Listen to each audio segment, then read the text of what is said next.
You're on mute, Edgy.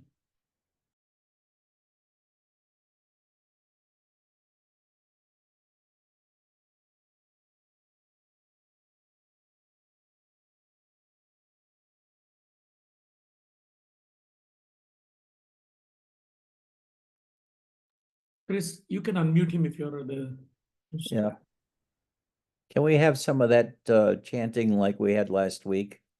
The same chant? The Oh God Beautiful? Yeah. All right, right on. One sec.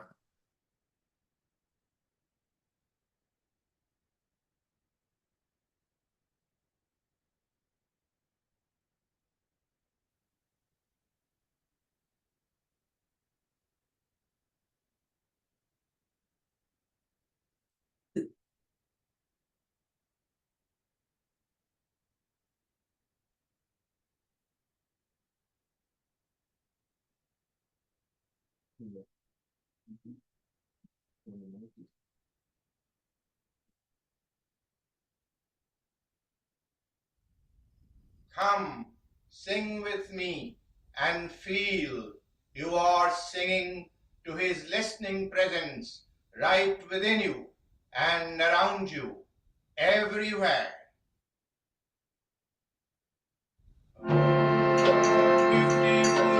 Oh God, beautiful, oh God, beautiful, oh God, beautiful, at thy feet, oh, I do bow, at thy feet, oh, I do bow, oh God, beautiful, oh God, beautiful, in the forest thou art free.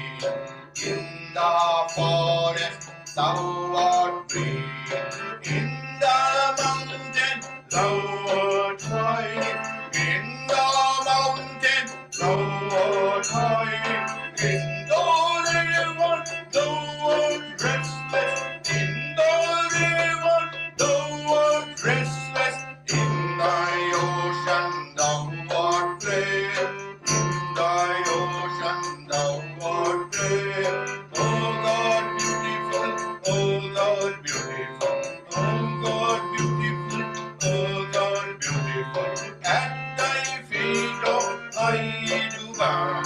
At thy feet, oh, I do bow. Oh God, beautiful, oh God, beautiful. To the successful, thou art service. To the successful, thou art service. To the lover, thou art love. To the lover, thou art love. To the sorrowful, thou art sympathy. To the sorrowful, thou art sympathy. To the yogi, thou art bliss. To the yogi, thou art bliss. Oh God, beautiful, oh God, beautiful, oh God, beautiful, oh God, beautiful. At thy feet, oh, I do bow.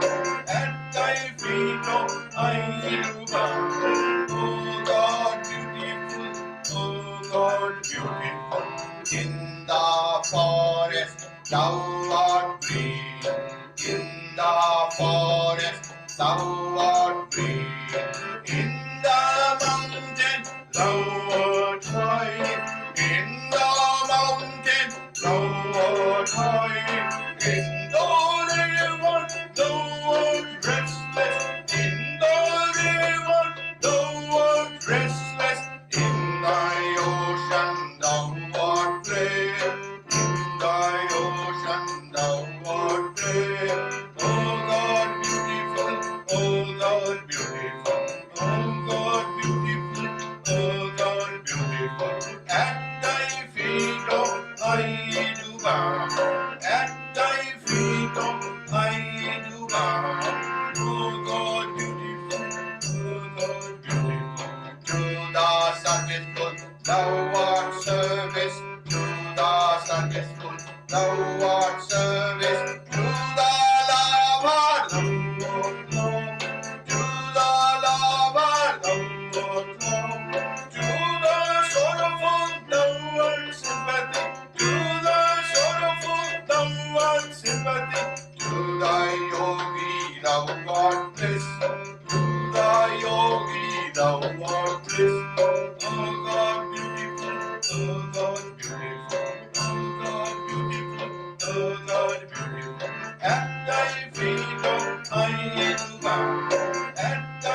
do bow. Oh God, beautiful, oh God, beautiful. In the forest thou art free. In the forest thou art free. In the mountain thou art high. In the mountain thou art high. In the river thou art restless. In the river thou art restless. In thy ocean thou art brave. In thy ocean thou art brave. Oh God, beautiful, oh God, beautiful, oh God, beautiful, oh God, beautiful. At thy feet, oh, I do bow. At thy feet, oh, I do bow. Oh God, beautiful, oh God, beautiful. To the successful, thou art service. To the successful, thou art service. To the lover, thou art love. To the lover, thou art love. To the sorrowful, thou art sympathy. To the sorrowful, thou art sympathy. To the yogi, thou art bliss. To the yogi, thou art bliss. Oh God, beautiful, oh God, beautiful, oh God, beautiful, oh God, beautiful. At thy feet, oh, I do bow. At thy feet, oh, I do bow. Oh God, beautiful, oh God, beautiful, oh God, beautiful, oh God, beautiful.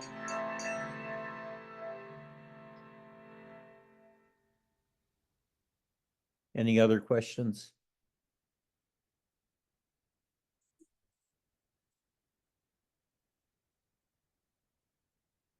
That was a joke.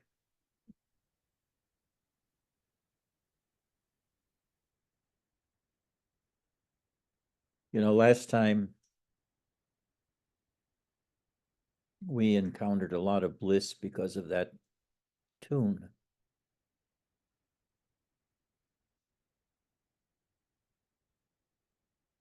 And there's an explanation for it. According to Yogananda.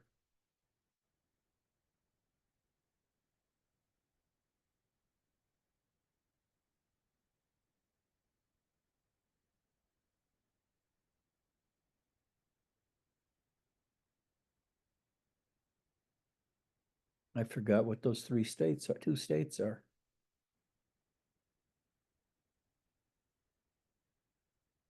So much for my lecture.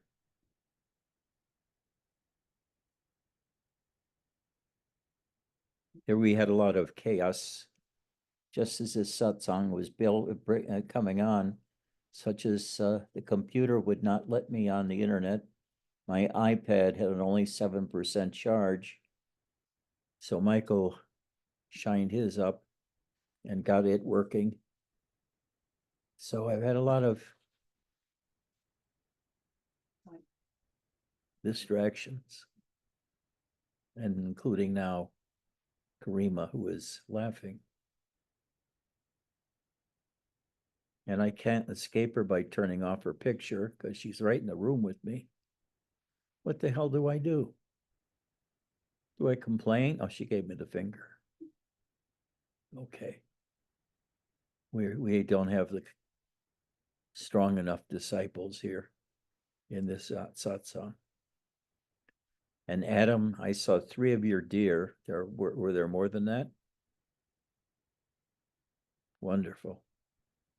All the deer were crowding around his video. Lives in Texas. Are you willing to move to Texas to see some deer? No.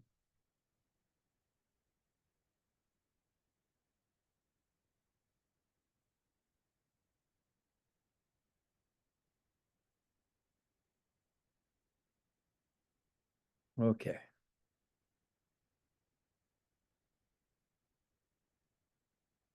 There are certain mainstream spiritual traditions in the East, some of which can be called Bhaktic,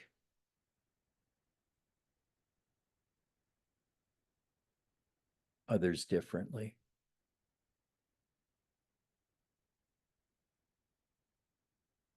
I love the Bhaktic elements of spirituality.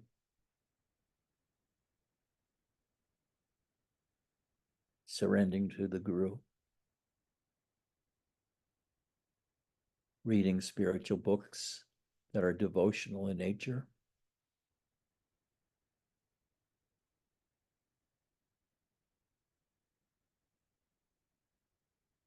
but keeping one's lighted awareness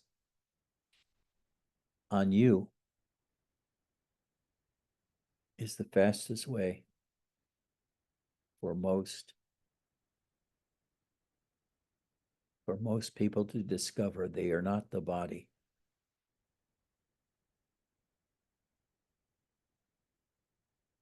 And then later, since the mind isn't working anymore when you're in such blissful mindfulness,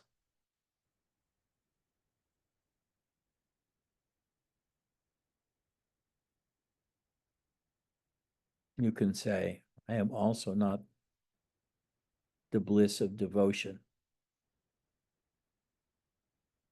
I'm something else.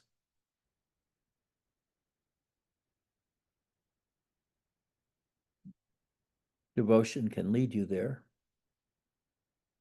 and it can stay with you, but it can leave once in a while when you least expect it.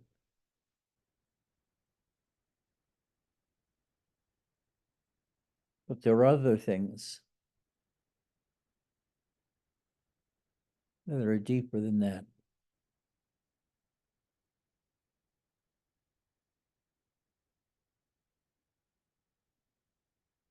For Nisargadatta, even the light of consciousness is not primary.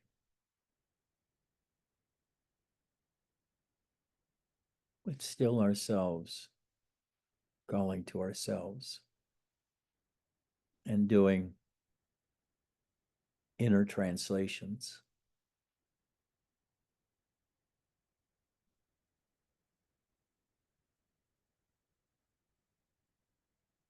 These further disciplines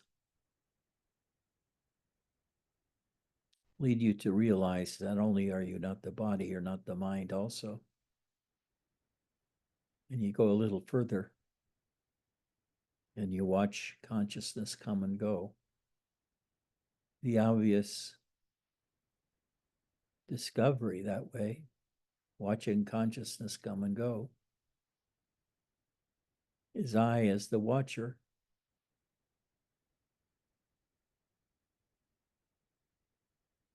watch consciousness arising, just as I could watch the sun arising. And also I watch it going. So, since I am there when consciousness is not there, and also when consciousness is there,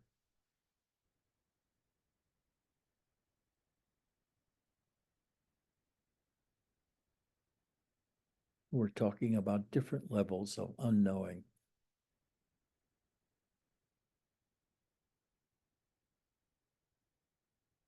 This is what my prepared talk was about. But I got knocked off the path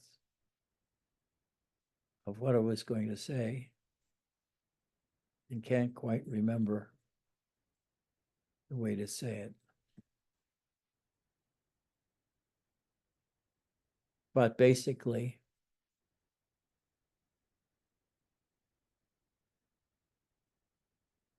Yogananda is saying,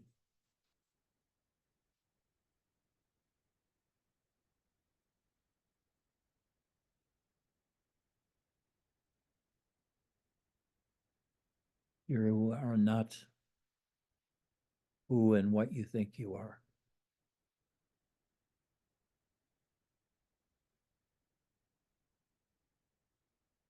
You're not the body. That becomes pretty obvious after a long time of meditating.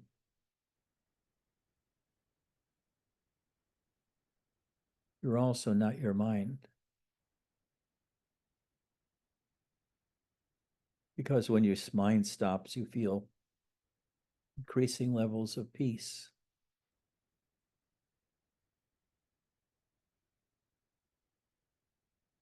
It's the peace of transcendence, the human self.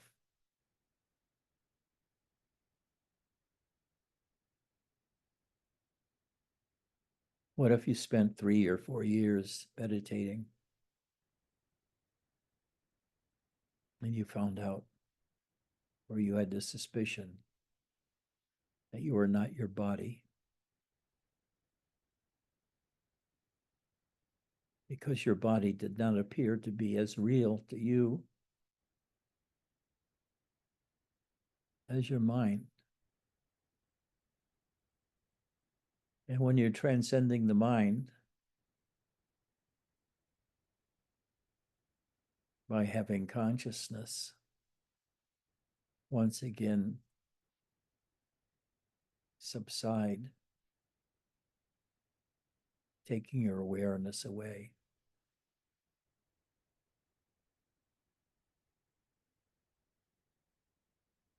You can say that that whole process was secret in a sense.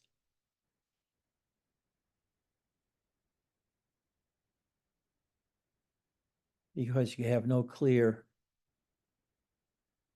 story of the sheaves of awareness that lie on top of your core. And that's what we're looking for, is the core. And what the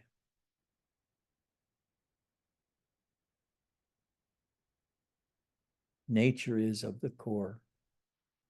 Its spots, so to speak.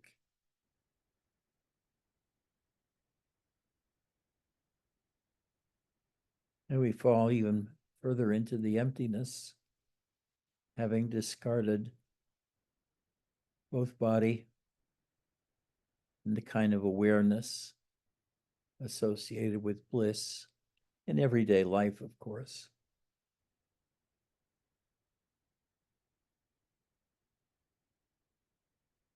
So now we're in a kind of dilemma. Because we started pretty certain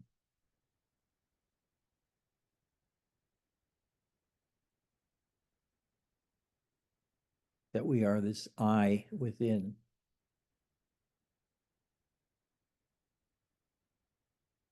But playing around with the I, like through visiting Yogananda,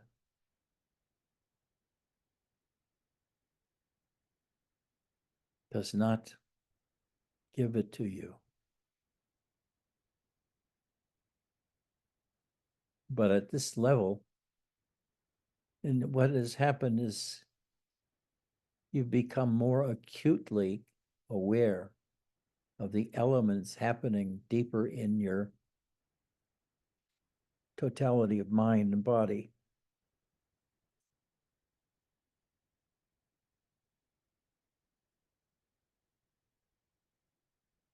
When you listen to Yogananda, you just feel so much bliss, it's hard to think about other things.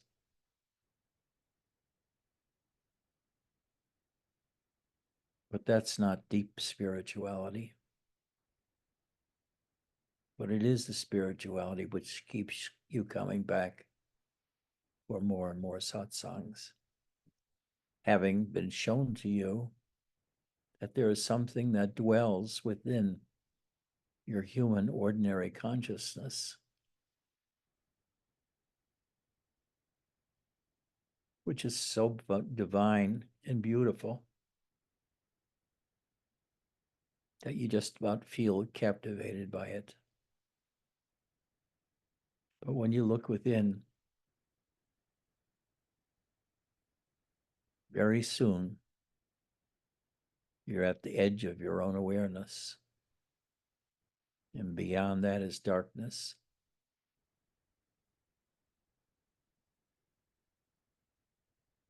But this too lifts.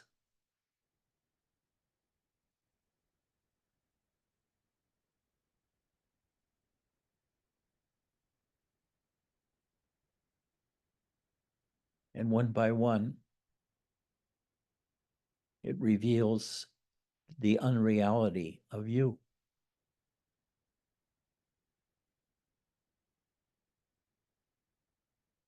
The unreality of you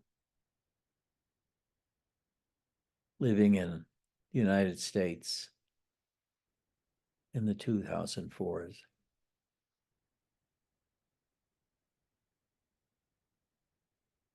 That's pretty much now for you a laughing matter.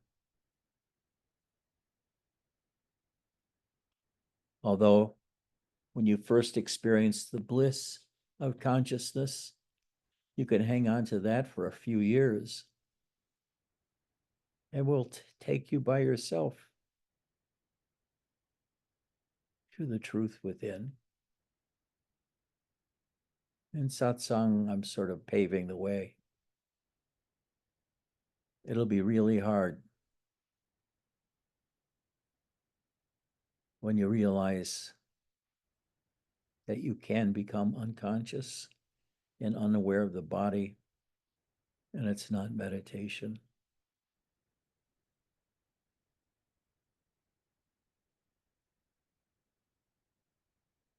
I spent over 50 years doing this. Part of the reason I've spent so long is I enjoy it. It's away from the noise of everyday life. And at least the first and second rooms you enter are peaceful because you control them and their peace level. It's within your own heart's capability of doing that.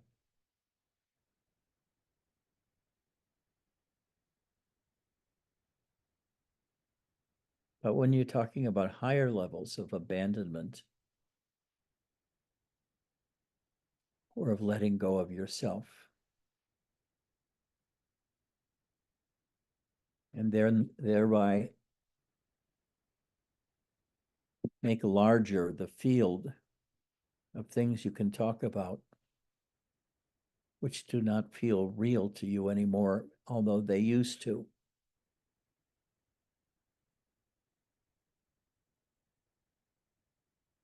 Well, this now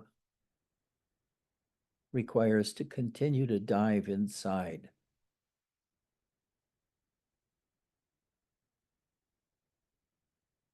You now dive into your own consciousness by imagining it spread, let's say, from your throat down to your genitals.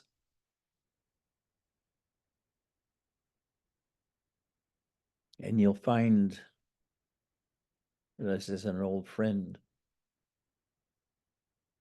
it's the part of you that goes into ecstasy when you hear a certain satsang.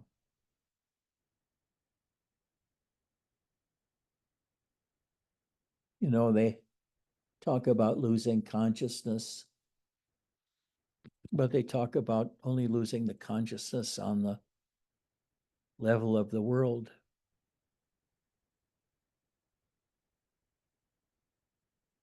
There are so many more levels than that. But once they capture you, each level becomes as hard to escape from as ordinary mind.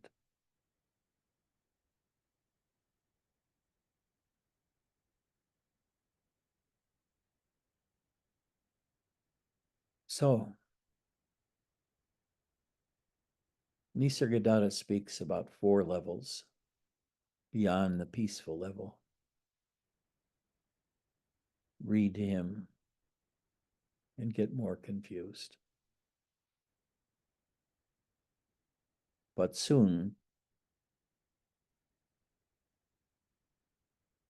the idea will come back that there's more in you in your existence than your body and your waking mind.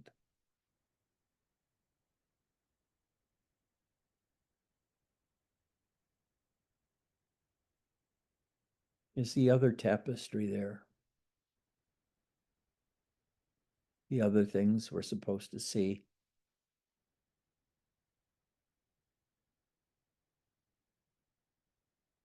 In spirituality that allows you to, so to speak, escape from the conscious mind, the blissful mind, the empty mind.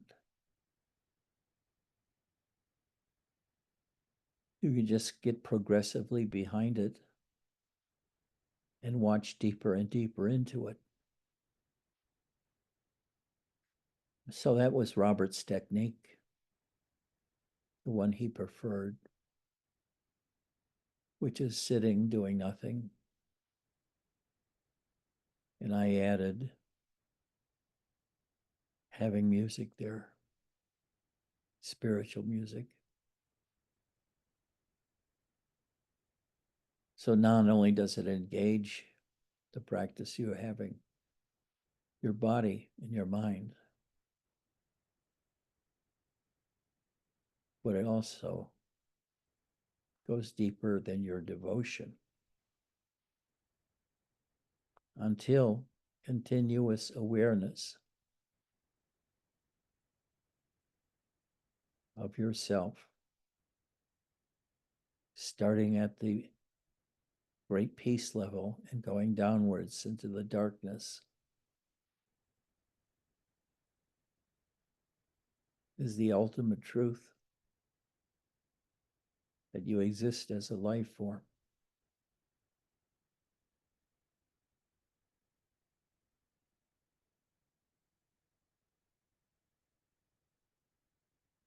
You can say that 1,000,000 times in a different environments and yet not get many people to listen.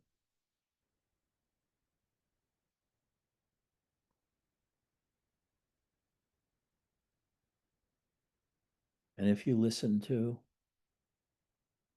Robert or Ramana, you may discount what you hear them say because you don't want to make a certain discovery of emptiness inside of yourself. For some of us, emptiness is still not enough. There has to be something transcendent that puts it all together.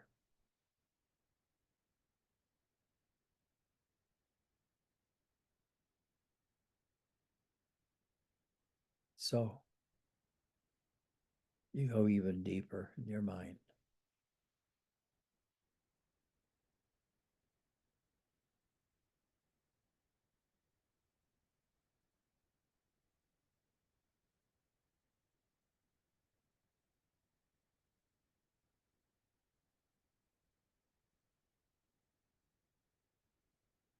So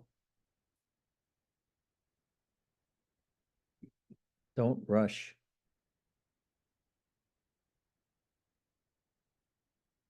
In your spiritual practice. You want to be aware of the different levels within you. One level is that of the body in the physical world,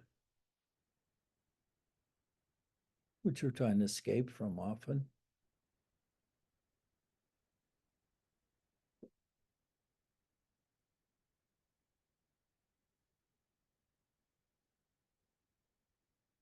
And then we see that what we're trying to escape from.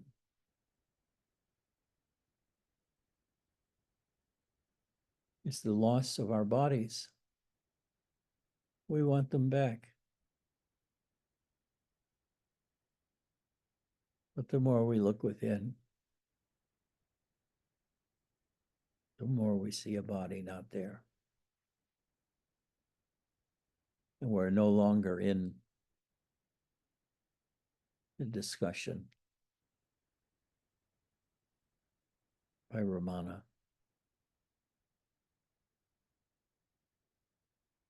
about the nature of you over and through time. Just constantly meditating. You become. What do you become?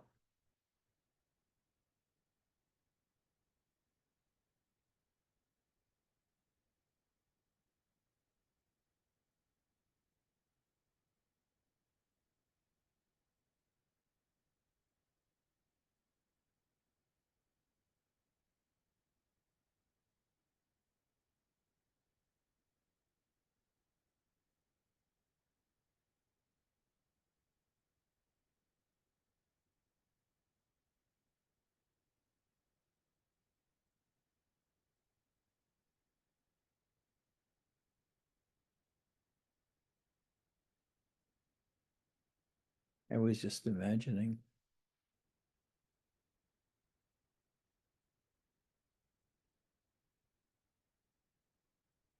a center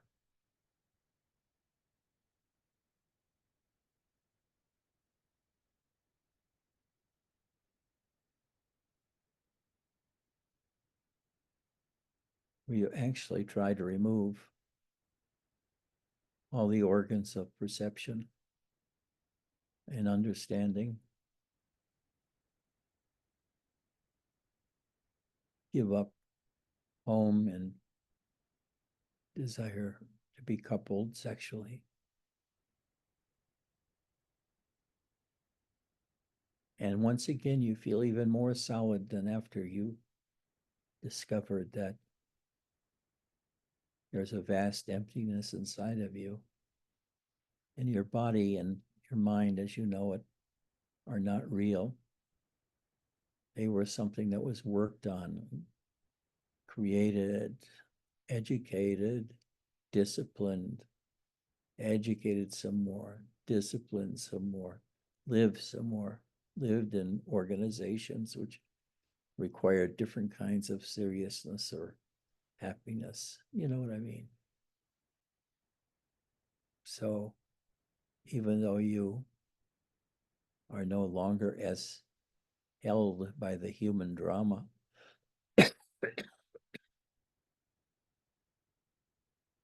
you are somewhat miffed by Nisargadatta saying,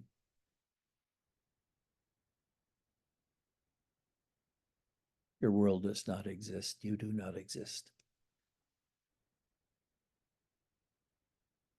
What does he mean by that?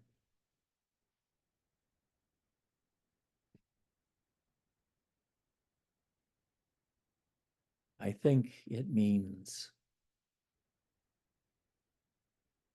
to be so utterly sure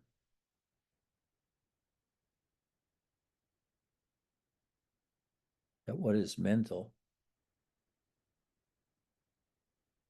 after a while becomes invisible because you've penetrated that veil within yourself.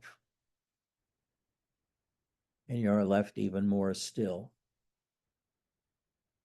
and even more knowing, and hopefully still with some kind of musical satsang. Now, yesterday, I was looking through my Facebook contacts, and I found my old friend, Shankarananda. who has always encouraged me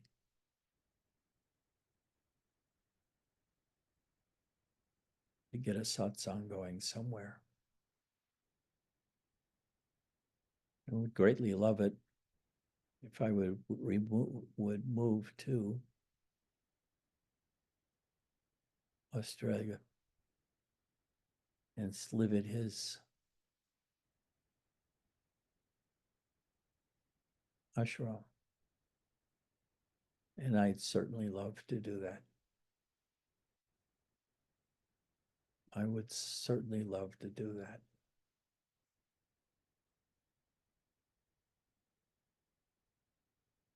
But I have connections here, responsibilities here, and I'm not willing to let them go yet.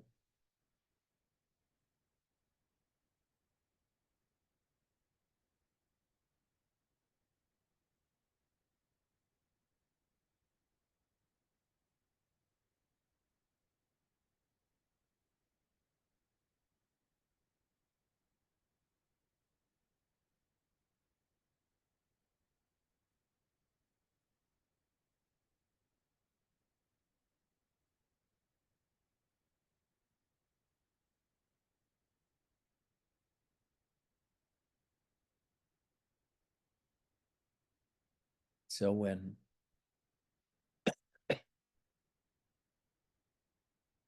Robert said, "You don't exist,"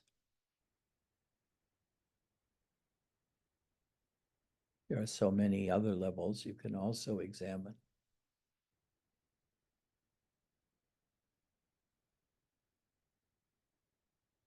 Perhaps with their own hierarchy, their own phenomenology different from our own, or the raw absence of normal speaking about spiritual progress.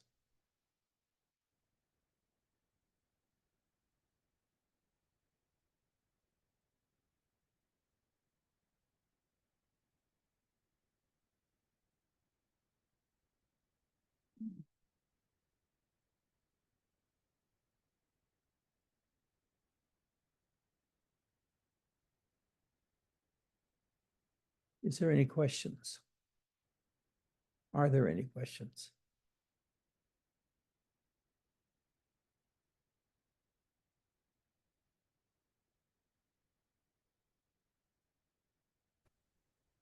Can we call this talk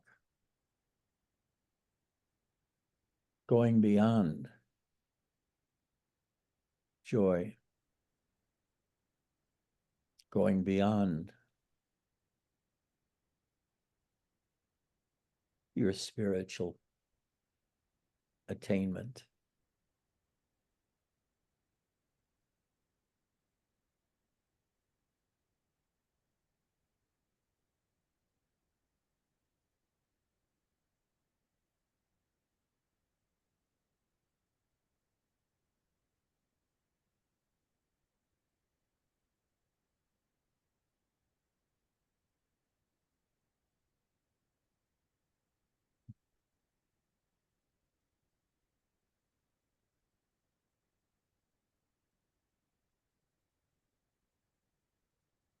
Vasilina, what do you feel?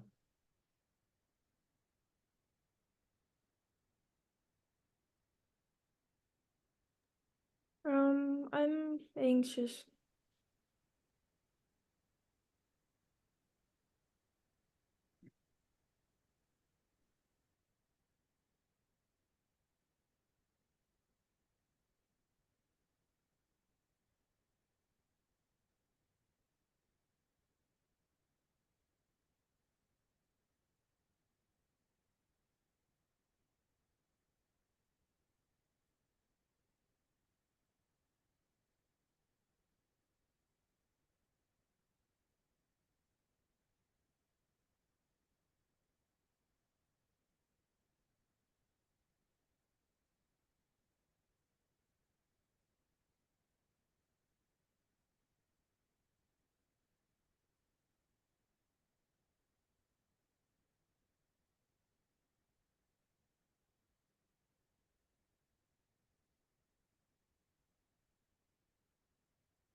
Hi, Edgy.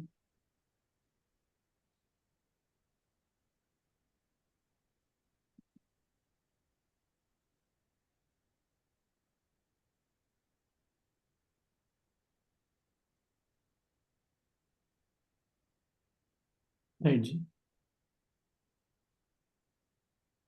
Yes. Raji. I have a small question. So there is a relaxation in the body, the mind calming down, and then the heart becoming lighter. So it feels like there is something else that is shepherding this process of calming Yes. the body, calming the mind, calming the heart, Yes. making sure there's That's nothing, sadhana. right? That is sadhana. So who is the one making or shepherding that? Is it the being? Because the being is it a witness, or is being also the one shepherding that? Who is that is actually shepherding this process? That's what this is all about, is to go deeper, find the roots of whatever sadhana you're having, to see if they're true, and to meet the guru that way, on that level, if you can, and to see if there's anything there. Now, Indian philosophy can just as easily create many, many hidden and unseen and unseeable worlds. So discussion about how does that fit with what I was just saying now is kind of valueless, because it's just words. And this points you to looking deeper inside yourself than just words. But for the origin point where things arise in you, you may have a memory of, or a simple impulse, or a need to sit down and practice meditation. So what you have to do is be acutely aware of that felt need to do something and to change, or how to let go of it and enter a different stage of meditation. But in nowhere are these three levels mentioned, except in Nisargadatta's explanation. And I'm sure in Yogananda's, because I remember them talking about this kind of stuff, and that's how they were able to achieve life after death, by getting out of the need for consciousness. But it's a very bare consciousness without life. You can't look around with the body. You're just hanging around there. I don't know how even you're hanging, because I haven't been there. But I know that's where I need to go and spend more time, to go into that vacuum, that basement, and below it, to the source of all.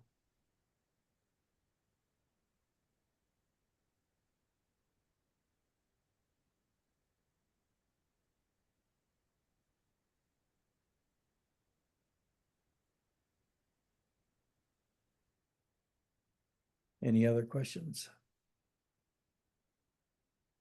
When you speak of Yogananda, are you speaking of Paramahansa Yogananda? Of what? Paramahansa Yogananda? Yeah. He was my first teacher. Oh. I only found him after his death. That's mostly the case with everybody. Yeah.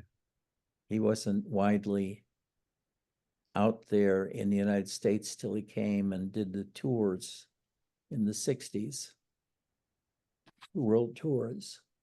Did two of them, both times he came to the United States. No, that was Muktananda.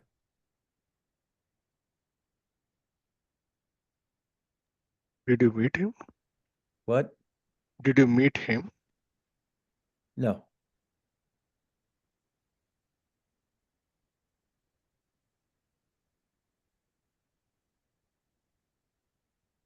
He said, I don't know you, Ed. Fuck you. Find some other guru to be around.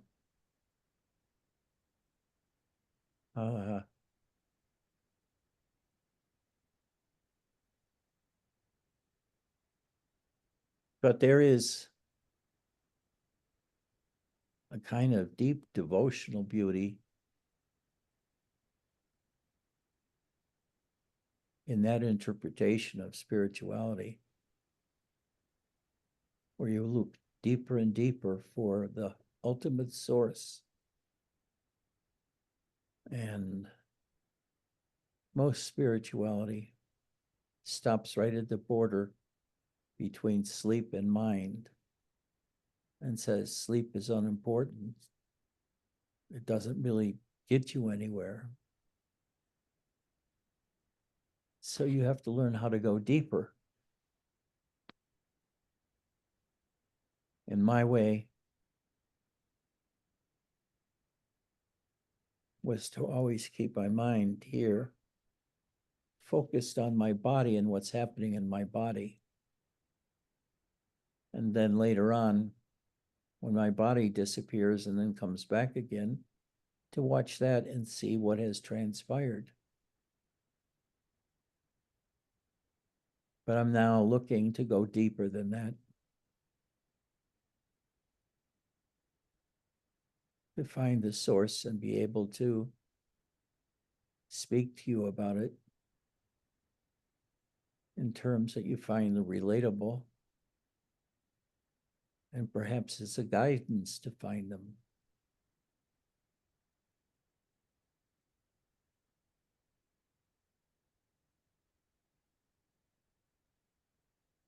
I'm going to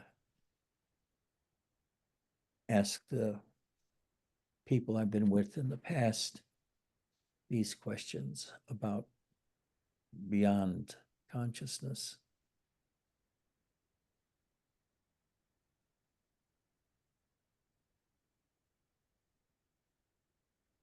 Hey, Edgy. Yeah. So when I'm going really deep here with you or on my own, that's when I feel the best, obviously. But there's still a part of my ego mind, I think that when I hear about, going to the void or going into nothingness, there's still this like tinge of fear, I think, in the back of my mind about what I will find in the nothingness. Feel like it might be holding me back a little bit. I know it's just my ego and, not wanting to explore, but it That's kind of really important finding. It's so easy to not address the obvious and just as easy to fantasize about what we don't experience. But it's enough, I think, to be at the razor's edge, turning your attention onto yourself. And then when you go beyond the self, to try to hold on to that which you experience beyond the self, beyond the top of the self that we talk about so much, and bring it back.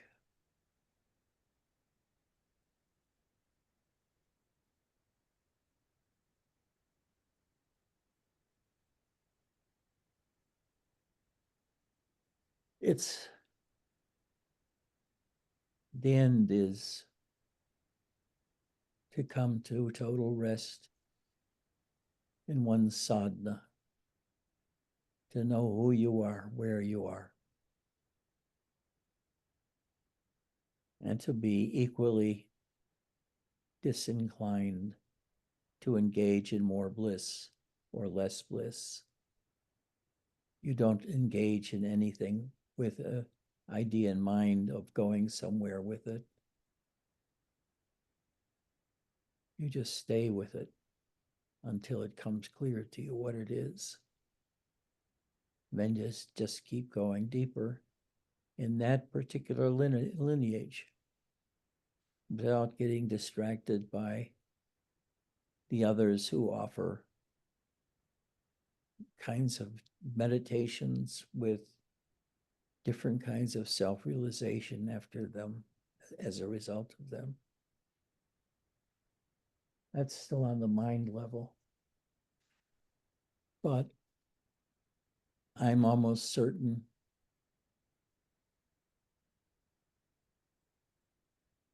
that there's a level beyond the mind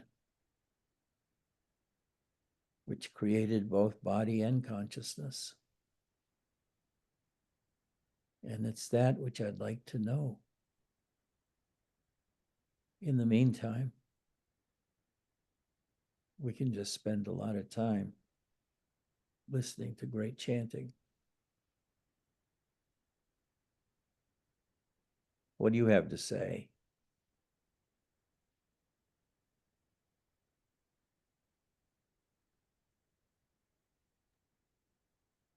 Sounds good.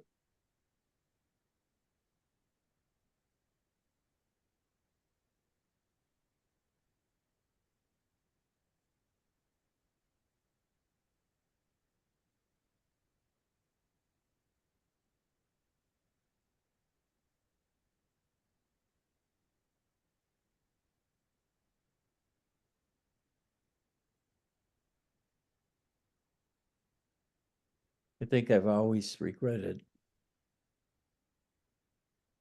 not staying with one teacher all the way till the end. But the more I knew about the spirituality being taught in the United States,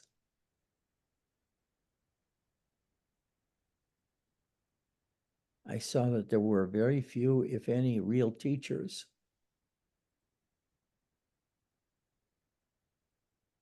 Mostly, you had to wait and stick around till some of the ones that studied with Ramana directly or Nisargadatta directly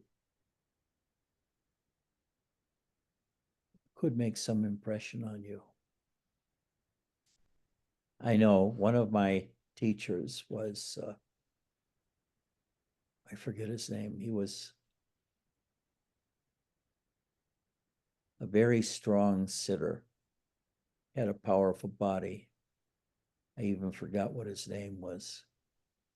But he died of cancer, prostate cancer.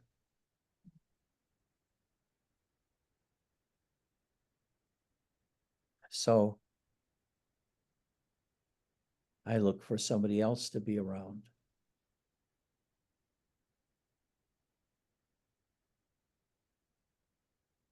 And if you listen to the daily discourse in any spiritual center, you'll see it tends to go one of two ways. Be stifling, sickening, sweet.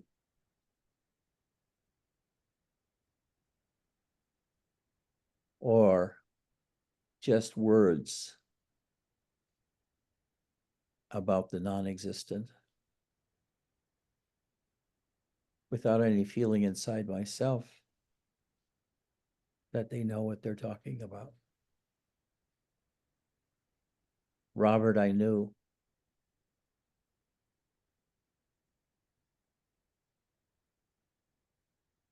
But other than Robert, I don't know who I knew because I didn't spend enough time with them to discover what they were all about. And most of the time when I discovered what teachers were all about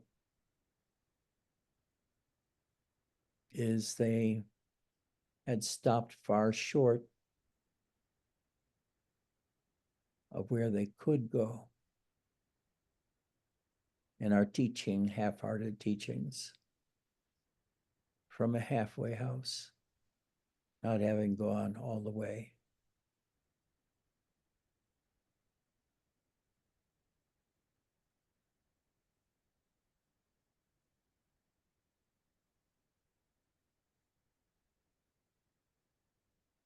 As long as I see the potential to go all the way is always there, I'll be happy.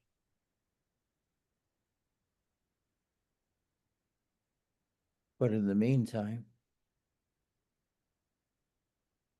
I spend so much time in this ordinary world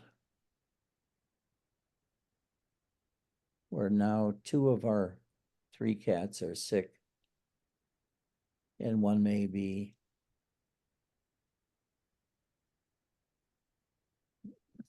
we may think about death within a few months.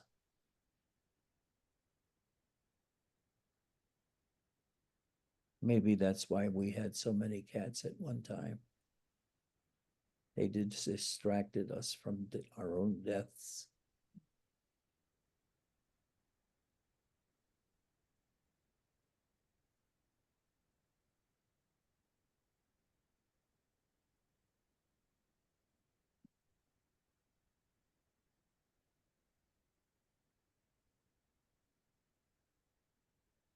Mark, any comments? Yeah. So what Raju was asking about kind of rang something inside of me, because what I frequently do is I push my body very hard. I push my mind very hard. And then when I go into meditation, there is a disorganization going between the different stresses of the body and the mind and my bodily energies. Yes. But as I go into beingness and I relax, within 5 minutes, maybe sometimes 10 minutes, there appears this singularity that comes out of the cacophony of the stresses of the body and mind stresses. There's a singularity that comes out. And when the singularity comes, I know I'm going somewhere, and I just rest in the singularity, which is like a cocoon of bliss. And when I came to Satsang today, that cocoon of bliss like just turned on like with a switch. Like it comes on very strong sometimes. And it comes on strong, usually sometime within the day, sometimes longer, sometimes less. But this, I could feel it as like right now, I could feel it like a cocoon of bliss. And as I keep talking about my insteps, I could feel there's something going on, as if there's circulation going on, particularly in my insteps and my feet. I don't think there's any recorded chakras there, but anyways, that's what I feel. So I used to talk about bliss-ons, which was like I was contacting this pencil flashlight size kind of beam that was within me of bliss. And I'd contact it and I would abide in it and it would become stronger and I'd feel it. But now these bliss-ons is really, I understand now, it's me. It was never far away. It was just seemed far away because I was so contracted that it had to come through some kind of like crack in the contraction of the separate self or whatever. But so I understand that I am not the body. I am not the mind. I'm not even this singularity, which I call this this cocoon of bliss, this feeling of singularity.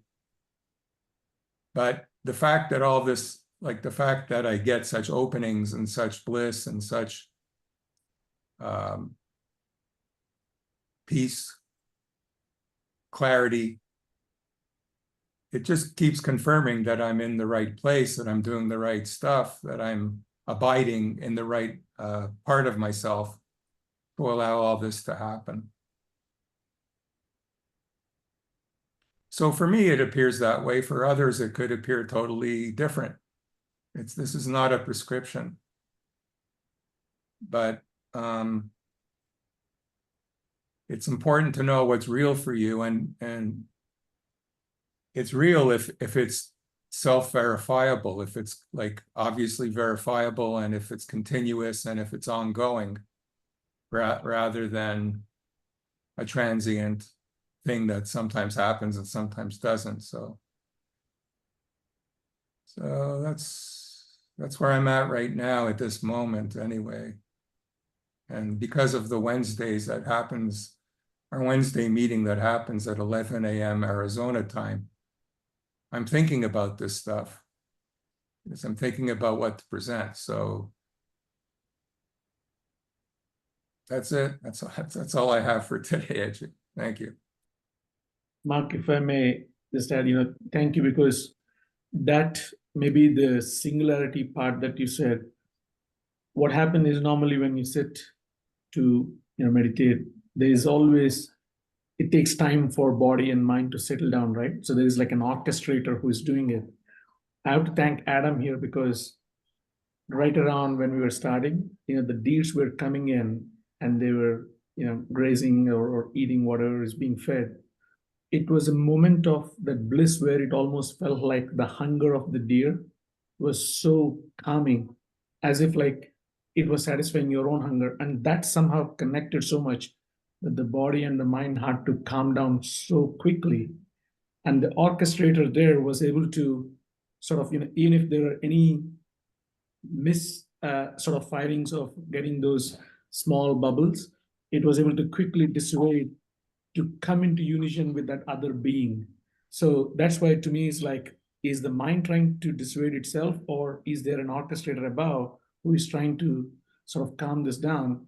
And that's where that question. So maybe in time it is that singularity that will sort of show or reveal to rise above this orchestrator, or I don't know what to call this orchestrator, but there was something or someone directing this. So Okay, I have an answer for you. I just am about being open to reality. Now, some may call it God. I can understand that. But what is actually real in my experience? That is what I'm continually curious about and open to and in communion with. And it has no concept, it has no name, there's no words or labels associated with it. It simply is what it is.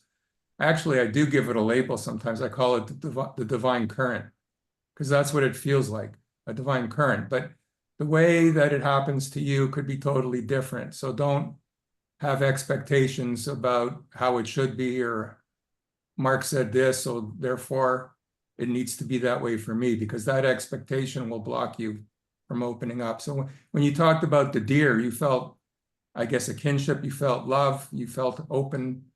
It opened, it sounded like it opened your self-contraction, and more reality momentarily appeared to you. So just follow that feeling. It's all about feeling. It's all about experience. None of it has to do with the mind. It's either in your direct experience or it isn't. And if it isn't, keep looking why, or keep being open to, but it sounds like you're on the right track. Just don't let the mind interfere. Let go of all mind stuff when you're doing this.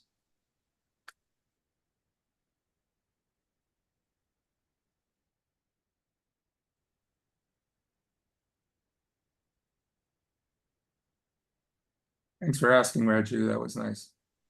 no, thank you for giving more insight.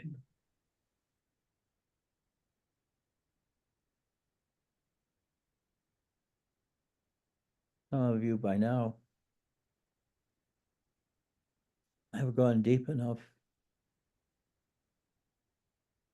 that, so to speak, you feel the power of God within. And how that manifests is as a feeling of strength and of balance and of keen awareness.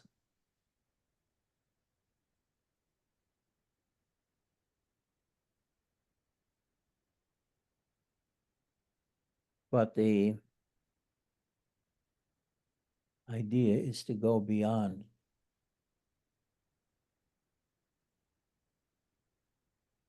Merely rejecting consciousness as the bedroot of our lives, and instead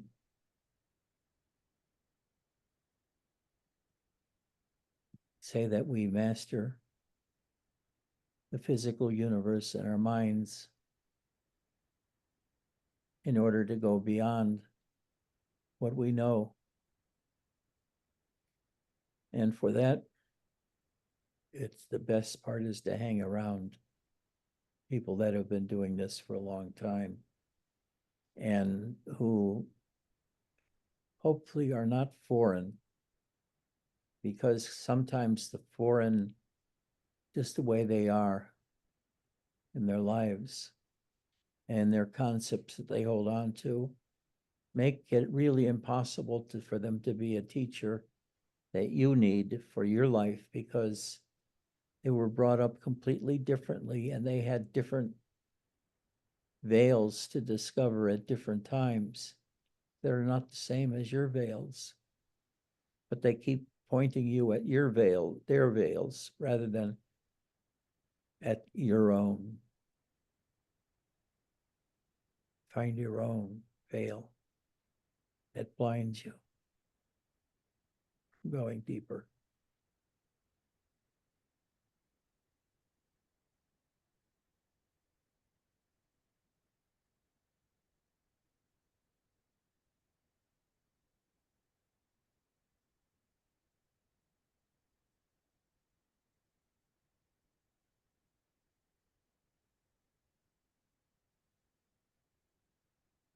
Okay. Those who want to continue and chant some more or talk, do it.